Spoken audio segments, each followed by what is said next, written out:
it going? That's another home run for Kyle Hasna. Whoa. Where was it? In the middle of the plate or out or what? I was set up outside.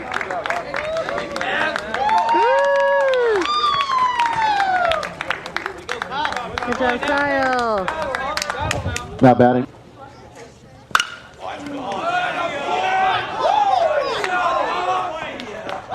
Woohoo! That's a home run for Bobby Agard.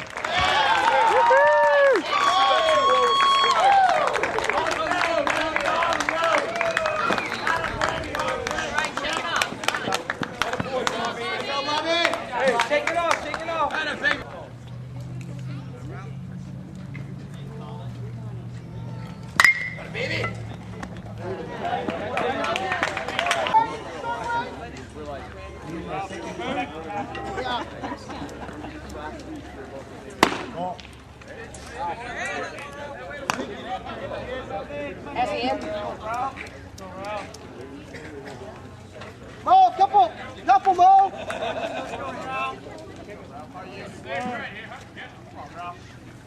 Right there front, yeah!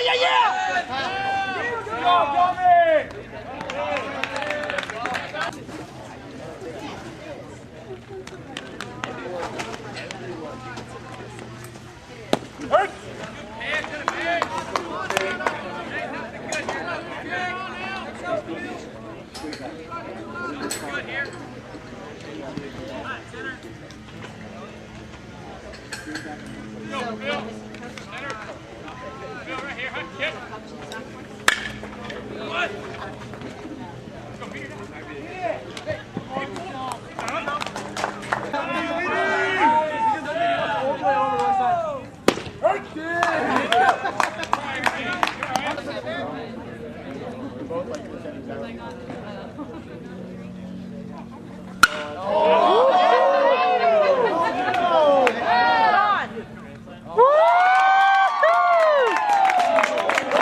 It's a grand slam for Kyle Hasna. Again. Kyle Hasna, after 3 games, that's 4 home runs, 2 grand slams. Woohoo!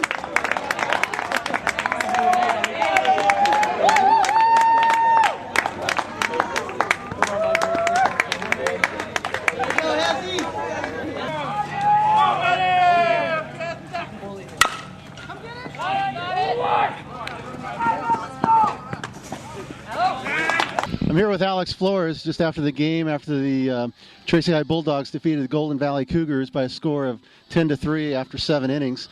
Alex Flores, you came in a game where umpire had a pretty tight strike zone. It really affected Chris Burgess a little bit. Chris battled through it, but then you came in the game. Did you know, were you aware of that when you came into the game that it was going to be tough for you there? Yeah, Chris was saying that the umpire is really he's really inconsistent. He wasn't calling the same things. He wasn't calling outside, inside, so it was almost like he had to throw it down the middle every time. You seemed to be pretty successful, and you weren't doing it all with just fastballs, were you? They were swinging a lot. I was glad because I knew they were going to look at everything.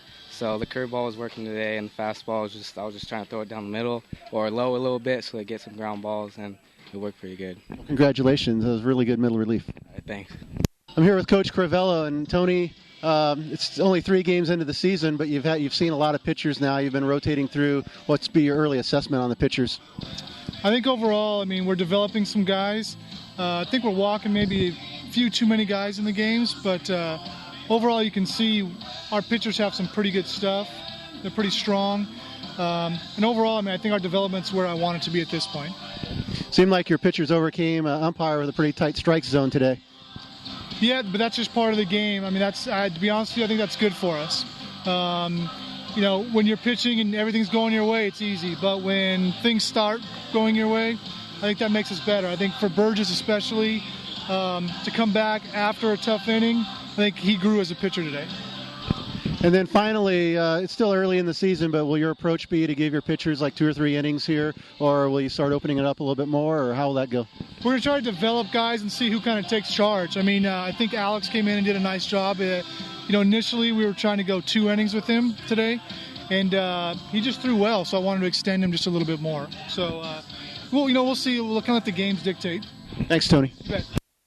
I'm here post-game with Steve Alkire. And Steve, let's start with the week. What were your assessment of the week leading up to this game? Well, I think overall our approach coming out was great. We take one game at a time, and we have a standard that we play to, and we make sure that it's not about the jerseys out there. We're playing to that, and I think we did exactly that this week. We came out not thinking about games ahead. We came out for the game and played exactly to our standard. So today you played a pretty good Golden Valley team, and talk about maybe the infielders or the approach at the plate. Well, if you remember from last year, the guy who started for us was the guy who kind of shut us down towards the end of the game last year, and he's a pretty crafty pitcher, with that sidearm delivery. Ball moves a lot, and I was very impressed with what we did today. We understood his strengths. But at the same time, we also knew what our strengths were, and instead of swinging at his strengths, we kind of set back. And to put some runs up against him like that was very impressive. It's obvious they saved him for us. It's pretty obvious to me, too, that he was their ace. So I think it was a great thing for us today as far as hitting against somebody like that. What were some of the things you guys said as coaches out there to your team out there in left field after the game? We're just commenting on the things that they're doing well, and again, we keep coming back to the standard that we have, and it's important that they understand that, hey, we're proud of what they've done. They deserve a pat on the back, but at the same time, if we're satisfied with that, we don't get better, and our goals are higher than just winning a preseason game here and there. Our goals are to be the best, to win our league, and to get into the playoffs. So it's a lot about also pointing out some of the things where we can get better at and work harder at. Final question for you. Weather permitting, you're going to have a game against Patterson here at home, and if we don't get that in, maybe middle of the week, what's your message to the team as we approach another game or two this coming week? It's very simple. Prepare for Patterson and Patterson only. Don't think about any other games, as we did not do this week. We took one at a time. And the bottom line is it's always about our standard. It's not who's out on the field. It's how we're going to play the game. You play it right, and the game takes care of itself. Congratulations, Steve, on a good start with your team there. Thanks. Post-game with one of the biggest Bulldog fans, along with John, is Jesse Campo. Jesse, you having fun out here? Oh, man, it's great to come out here, seeing the new team going and, going 3-0, it's great. Who are some of your favorite players on the team? I would say, a couple of the pitchers and, even the infield, they're doing it, they're out there being aggressive, it's good. Well, thanks, Jesse, for coming by and watching us. We really appreciate your support.